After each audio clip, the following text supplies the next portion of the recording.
In the last clip, I mentioned the term partial view. Let's look at what a partial view can do. First of all, a partial view, as the name would imply, only renders a part of your content. And this is useful in a couple different scenarios. One scenario where using a partial view can be useful is if you have a complicated user interface. Let's say you have a large complex model that requires a lot of work to present to the user. You might consider breaking that complex model into pieces and have partial views render each piece of the more complex model.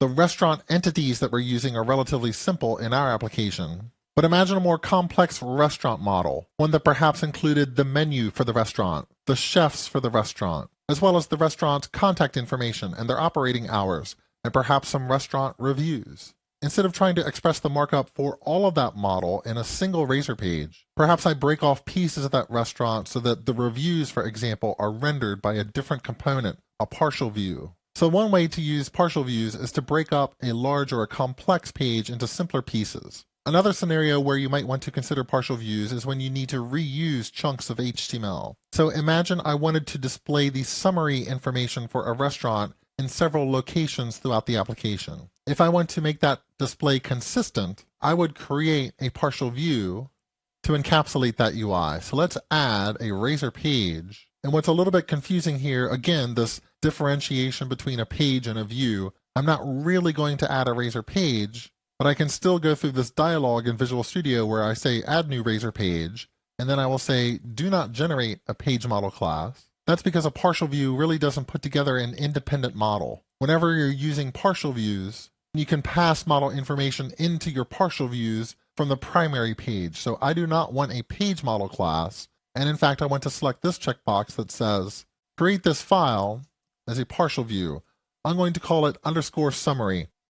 As I pointed out earlier in the course, the leading underscore is not required, but it is a signal to other ASP.NET Core developers that this is not a primary view or a primary page. This is a partial view that I would only render from other views or other pages. Let's click Add to place this into the project, and I've placed this into the restaurants folder _summary.cshtml. So this is going to be a partial view that I really can only use from other pages that are in the same folder. The first thing I'm going to do is delete everything that was placed into here, including the @page directive. It's very important to delete the @page directive. I do not want this to be a Razor page. I want it to be a plain, simple view. And I do want to give it a model. This partial view is going to display the summary information for a restaurant. So I'm going to expect that someone is going to pass this partial view a restaurant. And this is one of those situations where the type restaurant is not in scope. So I either have to have a using statement here or use the full namespace, but let's go ahead and add a using statement for odefu.core, which is where a restaurant lives, and now the compiler will be happy. So what would a restaurant summary look like? Well, let's turn to Bootstrap and use a class of panel and use a default looking panel. In Bootstrap 4, panels become cards, but I'm going to give this panel a panel heading, and inside of the heading, let's use an H3 element that displays the restaurant name.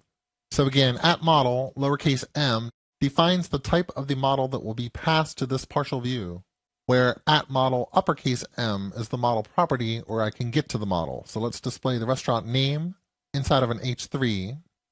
Then we can have a panel body with the mundane information, so a class of panel-body. We can show first the location is model.location, and then show the cuisine type, which will be @model.cuisine. And now perhaps just like we have in the list view, I want a collection of action buttons. Perhaps place them inside of a panel footer. So let me come over to the list view and copy the collection of buttons that we have, bring those over into the summary, paste them in, and all I will need to do here is change from restaurant.id to model.id. So just copy and paste that 3 times. So I now have a partial view called _summary in my restaurants folder that I can use from any other page to display information about a restaurant. Let's look at how to use this partial view next.